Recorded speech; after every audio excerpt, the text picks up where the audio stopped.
Hello my friends, welcome back to the Review Den, and yes, you guessed it, you know what time it is. It's time to review the last of City Interactive's Wings of Honor games, Wings of Honor: Battles of the Red Baron. I'm finally getting done with this series.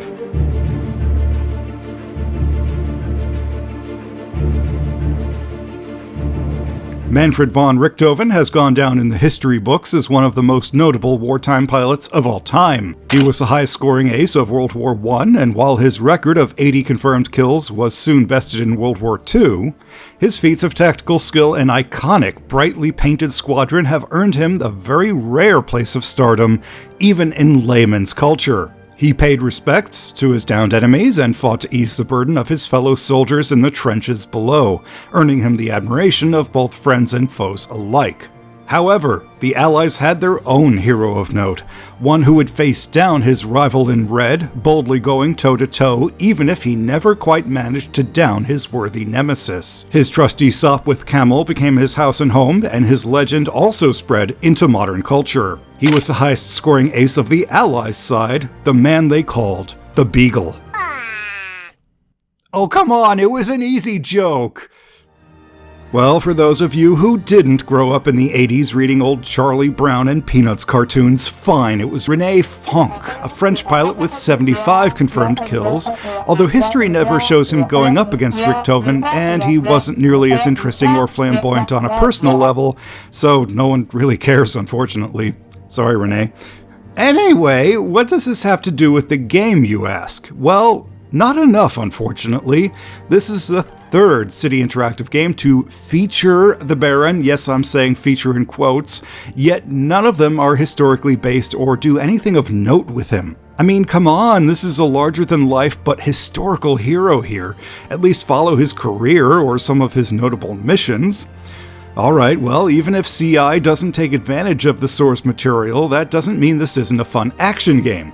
So let's jump into the hard data.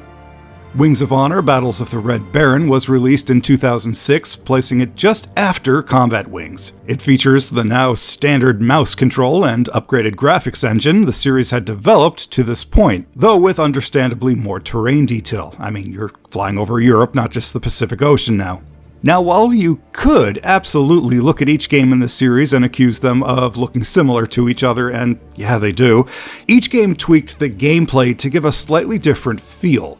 Well, the difference here is the enemy's health. Aside from aces of World War I, most enemy planes in the series could be shot down in just a few seconds of fire. They required decent accuracy, but went down fast enough to keep a quick arcade-style pace. Here though, oh my goodness, they must be made of concrete. Battles of the Red Baron requires you to dump tons of rounds into each enemy before they go down. I guess they wanted to make each dogfight more intense and unique, but the enemy doesn't really dodge or avoid all that much. They just take tons of punishment. And sure, it's arcades, so suspension of disbelief and all that, but in real life, this was just a few years after the Wright brothers' first flight. I mean, these machines were flimsy as anything. Thankfully, the mouse control makes everything super simple for non-gamers, so it's not like there's a learning curve. Only the first two Wings games had joystick controls, everything after that was point to fly. Anyone can jump in here and enjoy themselves. The only annoyance with the flight was an invisible ceiling I bumped into a few times. It wouldn't be an issue, but the plane would get caught and act kind of wonky for a second. Okay, I guess all the collisions are kind of wonky, but just tell yourself, it's only a budget game. There we go. See that? Totally realistic. As with the other Combat Wings games, you have rockets and bombs. The rockets have a slight homing to them, but do very little damage. Your bombs, though, are nice and forgiving, which helps in taking out ground targets, and you have a brace of wingmen you can give orders to. Guns are unlimited, but you have to watch out for overheating, which, considering how many shots the enemies take, does actually become an issue you need to watch out for. Overall, the combat is still lots of fun. The dogfights can get pretty crazy, and you have plenty of enemies to deal with. Let me be totally fair, nothing in this game is broken or bad, they just changed the formula around a little. Battles of the Red Baron features 21 missions broken up into 2 campaigns.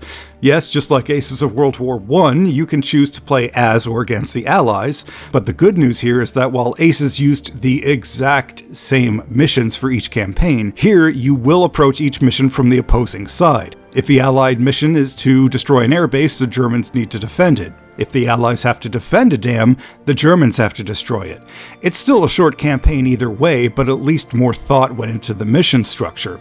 Speaking of, the missions now sport multiple objectives rather than just one simple one, and believe it or not, some of the coolest are the escort missions.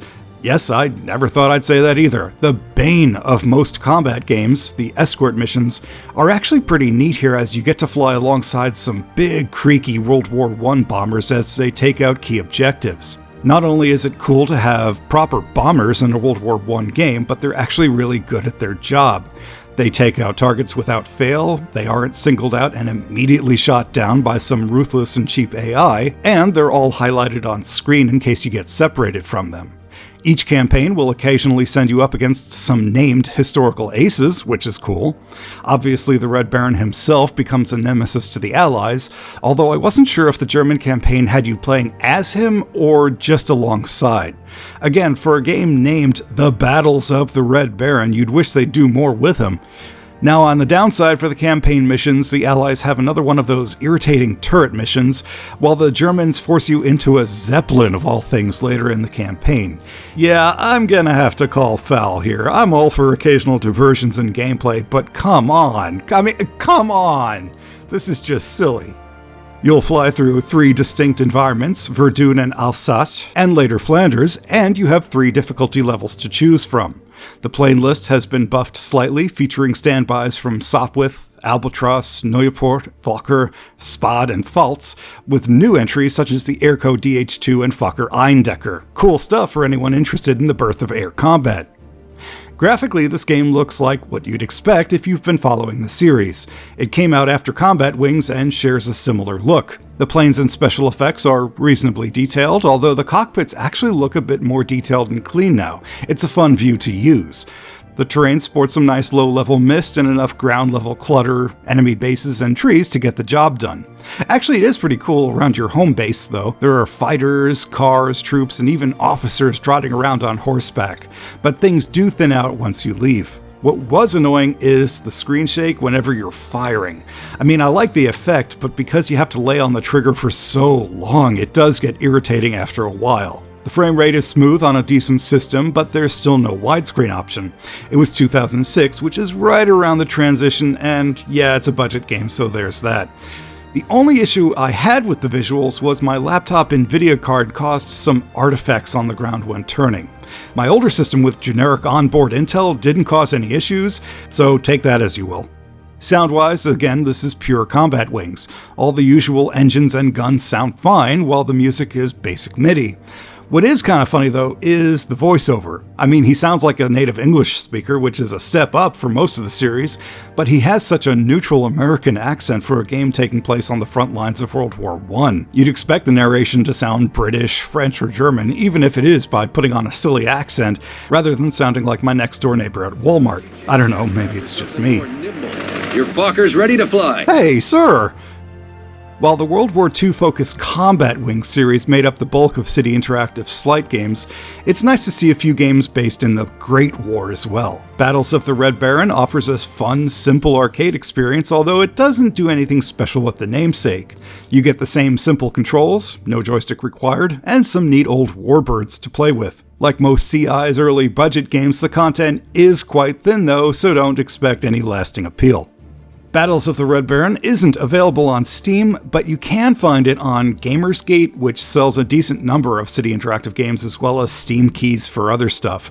The movies, say it with me, the movies don't play, but you can view them in VLC. And there we go. The last of the Wings of Honor games and the last of my City Interactive flight game series. Yes, there was a spin-off and such, and I will get to that in time, but for now I'm going to breathe a sigh of relief and do some other fun stuff. I might actually post a mid-year update. I just hit a cool channel milestone thanks to all of you awesome viewers, but for now, thank you all so much for watching. I appreciate each and every one of you, and if you haven't yet, would you be my next subscriber? I'll be back next time with some more fun content, and whatever may happen, be sure to keep going, because you are worth it.